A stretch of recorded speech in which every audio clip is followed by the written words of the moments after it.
A iniciar la clase diciendo que el apéndice es un órgano vestigial que inicia su formación a partir de la 7ª semana.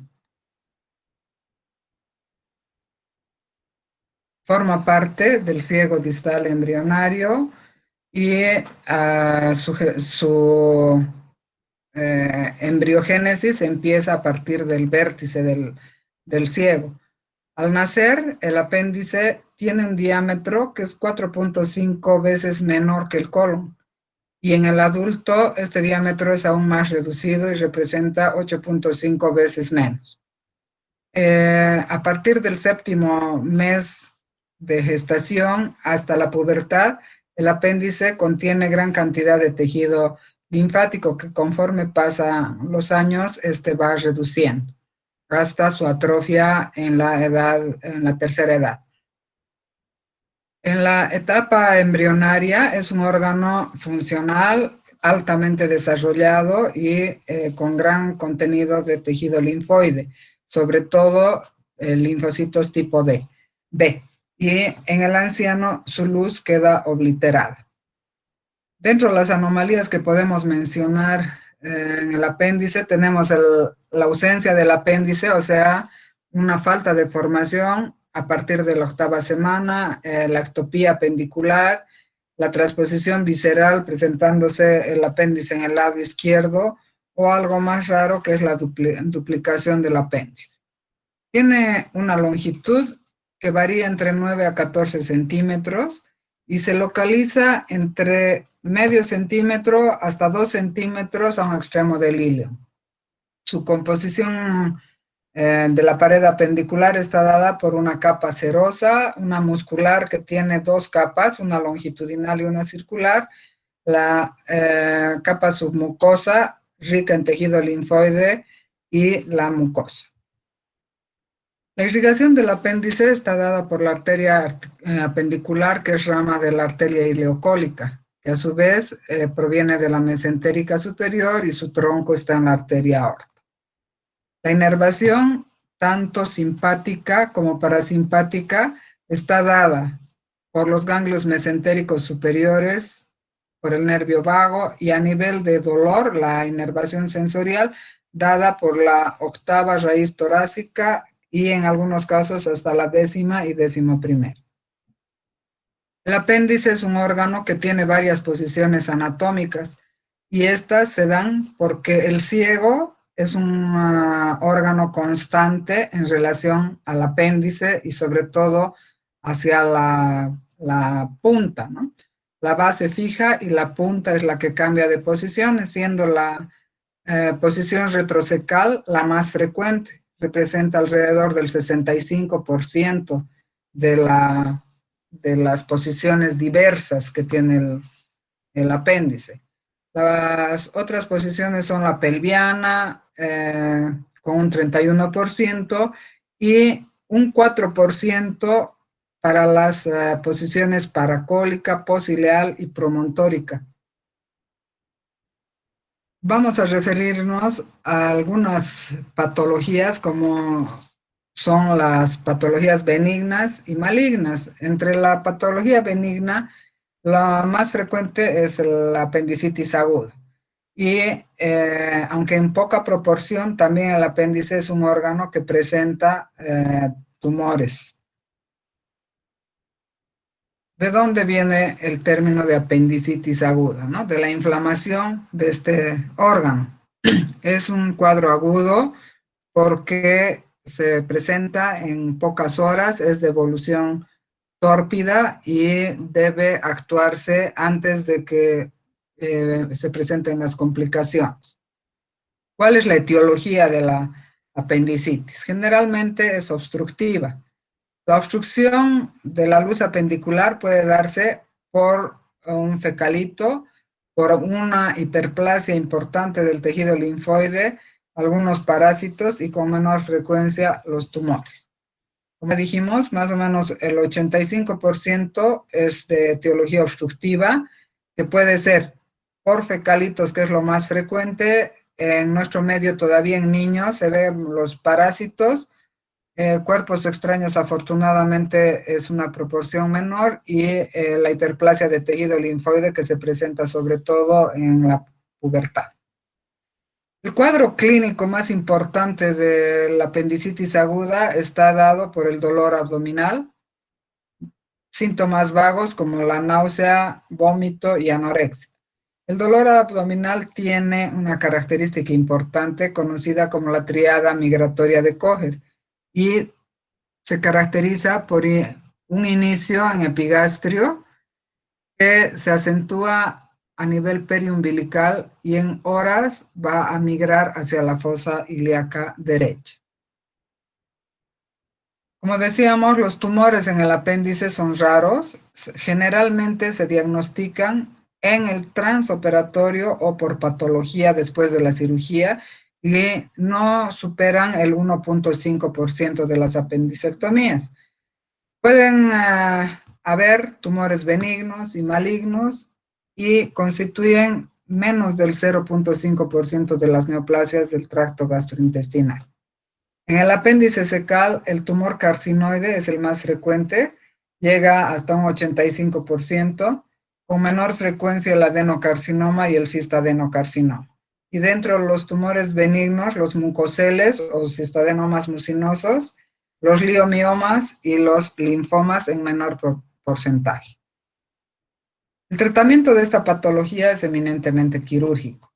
No existe, hecho el diagnóstico de apendicitis, no existe ningún otro tratamiento que pueda revertir este cuadro si no es la cirugía. Esta puede ser por vía convencional o abierta o por vía laparoscópica en sus diferentes formas. Como decíamos, la apendicectomía es la ectopía o la exéresis del apéndice secal o vermicular inflamado. Esto se puede abordar decidiendo si es por cirugía abierta o por cirugía laparoscópica a través de varias incisiones. Aquí en la diapositiva vemos las incisiones más frecuentes que se utilizan en cirugía abierta y son la incisión de Rocky Davis, la incisión clásica para apéndice descrita por McBurney, la incisión para media derecha y la incisión mediana infraumbilical. Estas son las representaciones y es una gráfica similar a la de la izquierda. Bien, de acuerdo a la técnica, la cirugía del apéndice o apendicectomía puede ser típica cuando se siguen en forma arreglada estos pasos o atípica cuando hay alguno de estos que se omite o es alterado. Una apendicectomía típica consta de estos pasos: la incisión y la diéresis de la pared abdominal, la exploración del apéndice, la ligadura del mesoapéndice y de la arteria apendicular, la tripsia y la coprostasia, la sección del apéndice, el tratamiento del muñón y la síntesis de la pared abdominal. La incisión clásica para abordar un apéndice es la incisión de McBurney. Esta se realiza trazando una línea imaginaria que va de la cicatriz umbilical a la espina ilíaca anterosuperior. En la unión de los 2 tercios internos con el tercio externo se encuentra el punto de McBurney. La incisión se la realiza 1 centímetro en sentido cefálico y 2 centímetros en sentido caudal. Una incisión similar a la anterior es la incisión de Rocky Davis. Esta incisión es más estética, abarca alrededor de 3 a 3,5 centímetros, es una incisión transversa y toma como referencia el punto de McBurney, la espina ilíaca anterosuperior y el borde del recto anterior del abdomen. Esta es una incisión estética, es muy anatómica, es funcional y nos permite ampliar la longitud de la misma para realizar la cirugía en caso de tener alguna complicación. La incisión de Jalaguier está indicada cuando hay una duda diagnóstica en pacientes gorditos que tienen una pared abdominal gruesa, y esta es una incisión vertical. Se la realiza a través del borde externo del músculo recto anterior del abdomen. Una vez abierta la piel y el tejido celular subcutáneo, se aborda la vaina la vaina del recto en su hoja anterior por dentro del borde externo. Se rechaza el músculo hacia adentro y la hoja posterior de la vaina del recto también se la incide en forma longitudinal por dentro del músculo. De esta manera queda protegido el músculo y la posibilidad de hernias cuando se realiza esta incisión es menor. Ya yendo al procedimiento, vemos que la incisión de piel más o menos abarca unos 5 centímetros, se la puede realizar con bisturí frío o electrocauterio. La diéresis se realiza por planos hasta llegar a la fascia anterior. Una vez que tenemos vista la fascia anterior o la hoja anterior de la vaina del músculo recto anterior, incidimos en forma longitudinal y abordamos las fibras del músculo en el sentido en las que están. En la primera figura vemos que tenemos el músculo oblicuo externo o oblicuo mayor. Incidimos ya siguiendo en profundidad el oblicuo interno y el músculo transverso. Una vez abierto el peritoneo, vamos a encontrarnos con el área del ciego. Debemos identificar la bandeleta del ciego, identificar el ciego y la válvula ileocecal. Una vez que se realiza la identificación de esta área, vamos a poder prensar el apéndice y realizar su exteriorización, como se ve en esta figura. El siguiente paso de la cirugía es la prensión y ligadura del mesoapéndice y la arteria apendicular. A esta fase se llama fase vascular porque se abordan elementos vasculares.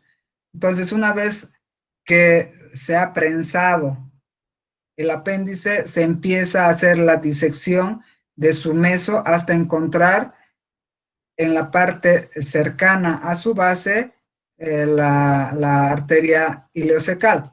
Esta se tiene que individualizar, aislar, prensar más o menos en 2 puntos, dejando 1/2 a 1 centímetro de distancia, seccionar y ligar ambos cabos. Entonces, este es el mesoapéndice, la base del apéndice, el ciego. Lo que se tiene que empezar a hacer es disecar, ligar y seccionar este mesoapéndice hasta llegar casi a la base, que es donde se encuentran los vasos apendiculares, que como les dije, hay que aislarlos, ligarlos y seccionarlos.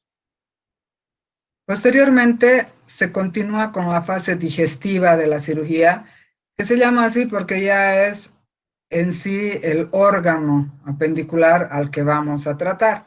Y lo que se hace una vez que ya está ligado el mesoapéndice y su arteria es llegar a la base y se empieza a hacer el tratamiento de la base apendicular. En este punto se hace la tripsia de la base, se hace la jareta, la ligadura y la sección.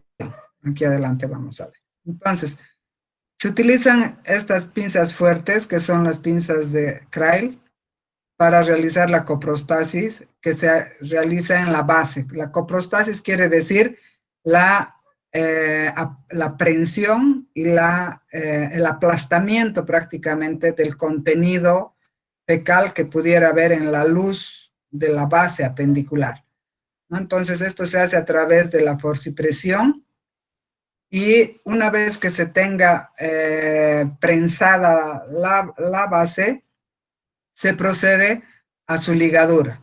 Para esto se puede utilizar sutura no absorbible, un hilo suelto, se realiza la ligadura y posteriormente alrededor, aproximadamente a 1 centímetro de la base del apéndice, se realiza esta sutura que se llama sutura en bolsa de tabaco o jareta.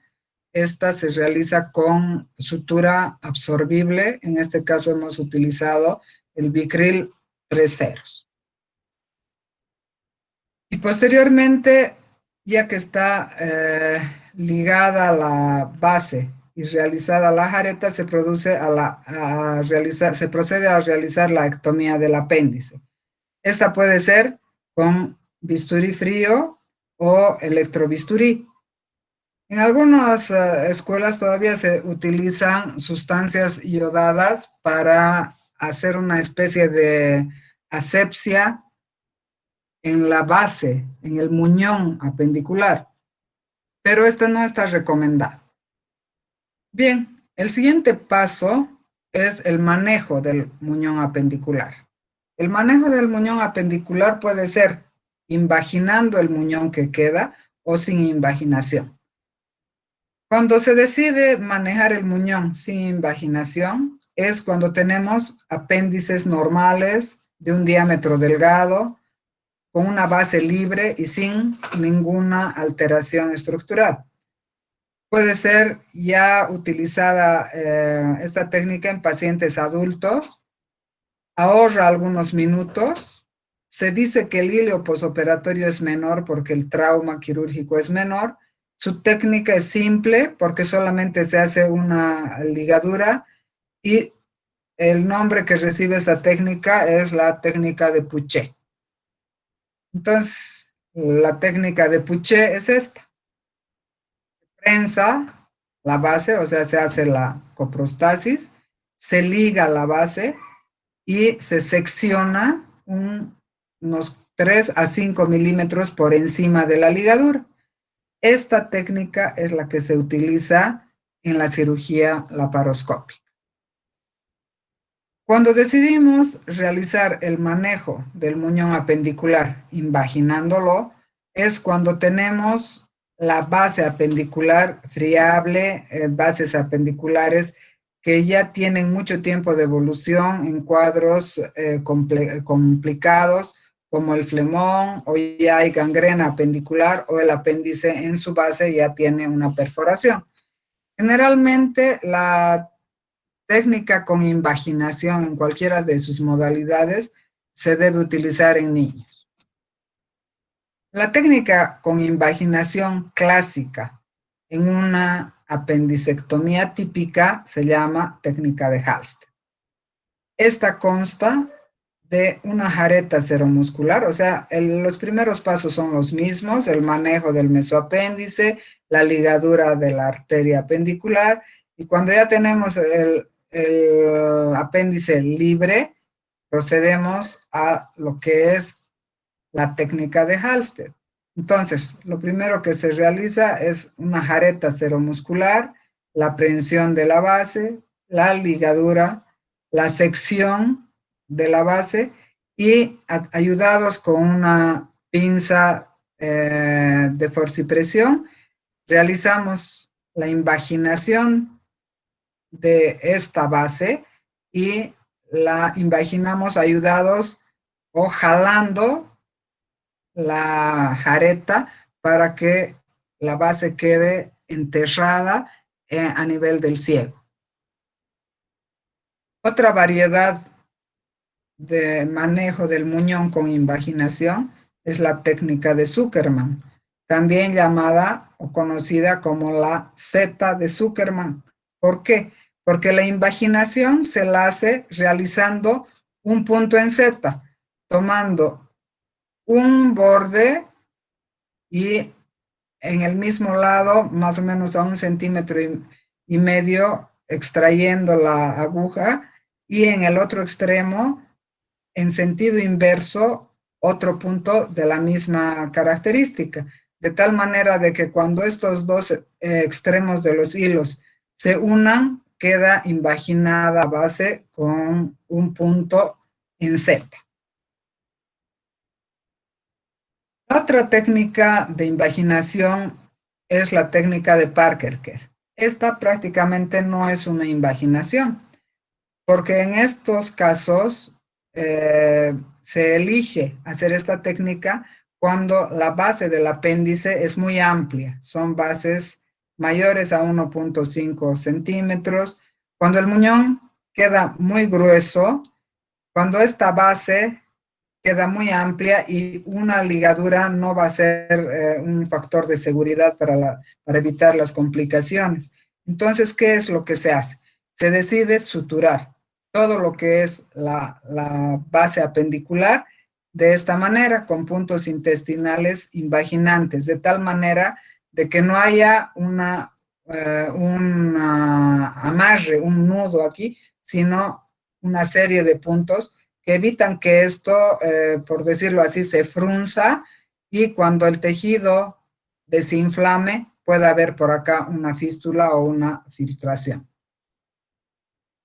Y el último paso es la síntesis o el cierre de la pared abdominal, que se lo hace en forma reglada, el peritoneo, la aponeurosis con suturas absorbibles y la piel con material de sutura no absorbible.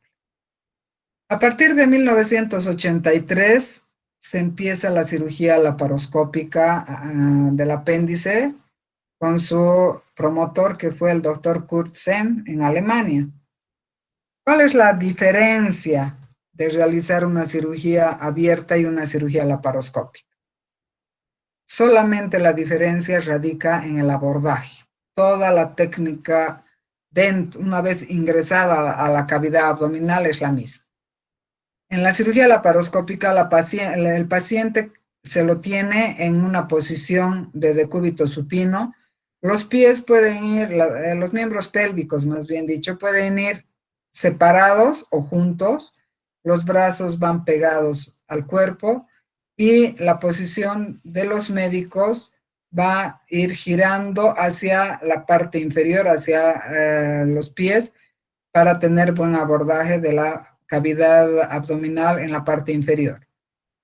Generalmente es recomendable utilizar previo a la cirugía una sonda Foley y una sonda nasogástrica para seguridad en el abordaje.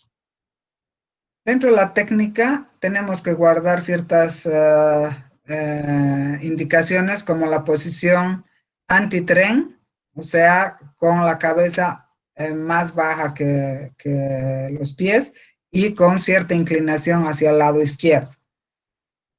El neumoperitoneo que necesitamos para esta cirugía puede ir alrededor de 12 a 14 milímetros de mercurio. Y la inserción del neumoperitoneo se hace, la obtención del neumoperitoneo se hace a través de la inserción de una aguja de Veress en el sitio periumbilical o a través de la técnica de Jason cuando el abordaje va a ser abierto. Este es el abordaje utilizando una aguja de Veress.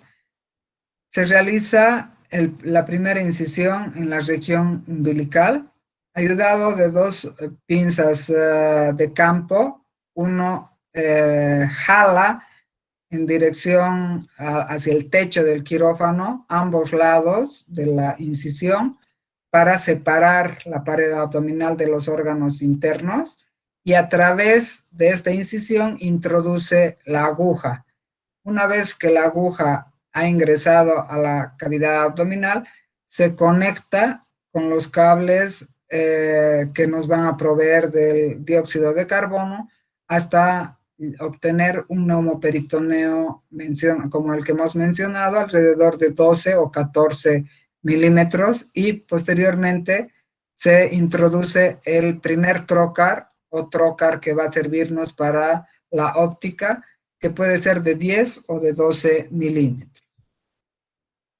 Entonces, estas son las posiciones más o menos en las que se aborda esta cirugía. 10 milímetros para la óptica en el ombligo y los otros trócares que vamos a explicar en ese momento, que tienen ciertas variaciones. La idea, una vez que se ha introducido la óptica es tener una visión directa de la cavidad pélvica y concretamente del apéndice. Cuando no tenemos seguridad o cuando hay cirugías previas, la otra forma de realizar el abordaje es a través de un trocar de Jasón.